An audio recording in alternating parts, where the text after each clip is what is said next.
Our family trip had barely begun when my mother decided she was in charge of my finances. With a triumphant grin, she yanked my purse from my hands and announced, "We'll be using your credit card for this vacation." I kept my expression neutral, but inside, I was already savoring what was about to happen. I pulled out my phone, tapped on my banking app, and turned the screen toward her. "Then you're going to love this message from the bank." Her confident smile vanished instantly. Her face paled as her eyes darted across the screen. And then, she screamed. That was the moment I knew this trip was about to spiral into chaos. My mother stood frozen in the middle of the airport terminal, gripping my purse like she had just struck gold. That smug expression, the same one she always wore when she thought she had the upper hand, was gone in an instant. She had assumed she had won, that I would simply go along with it. But I had other plans. Let's rewind a bit. Growing up, saying no was never an option. Every time I tried to set a boundary, I was guilt-tripped, manipulated, bombarded with calls, and treated like the selfish daughter who didn't care about her family. I knew exactly how it would play out if I refused to fund this trip. So, instead of outright refusing, I agreed.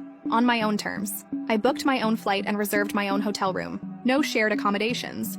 No way for them to access my money. I was going, but I was making sure they couldn't take advantage of me. My mother hated that. She sulked, complained, and threw tantrums. But eventually, she seemed to let it go. Or, so I thought. Fast forward to the airport. We had just landed and I was already mentally drained. I had spent the entire flight preparing for whatever stunt my mother was about to pull. And sure enough, as soon as we reached baggage claim, she made her move. Without hesitation, she snatched my purse. "We'll be using your credit card for this trip," she said, brimming with confidence. I didn't even blink. Instead, I smiled, pulled out my phone, and opened my banking app. Then I turned the screen toward her. She read the message, then reread it. And then she screamed. See, I had been preparing for this.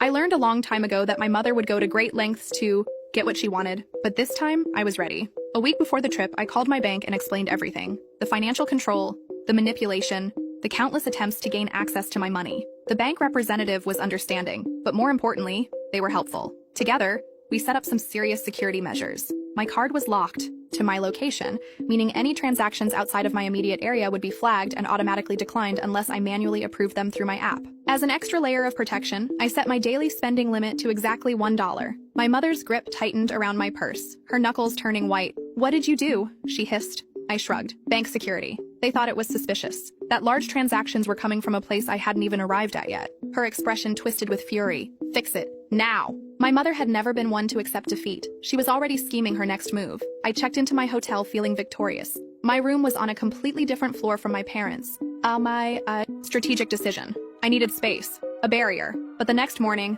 the real nightmare began. I woke up to pounding at my door. Not knocking, pounding, as if someone was trying to break it down. Groaning, I rolled out of bed and checked the peephole. My mother.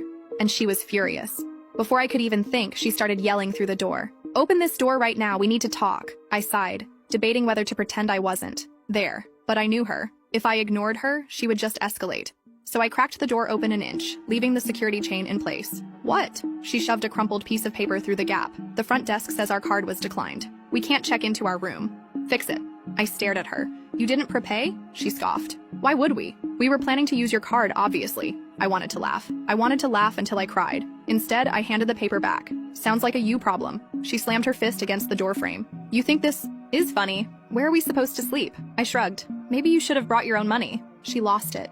Screaming, throwing accusations, saying I had abandoned my family, humiliated her, ruined the trip. And then, I remembered something. He was just as guilty. He never stopped her, never defended me, never once told her she was wrong. Shook my head. Not my problem. And then I shut the door in her face. But she wasn't done. An hour later, my phone started buzzing nonstop. Calls, texts, voicemails. I ignored them all. Then there was a knock on my door. A polite one this time. I checked the peephole. Not my mother, not my father. Hotel security. I sighed, already knowing where this was going. I opened the door. "What's the issue?" The security officer gave me a tight smile. "Your parents are at the front desk. They're claiming you stole their money and left them stranded. If you don't want to wait for part 2, you can watch the full story on my YouTube channel. Just click on share, and then more, and then click on the YouTube link here, in my profile, or search for the Flag Stories Reddit channel on YouTube."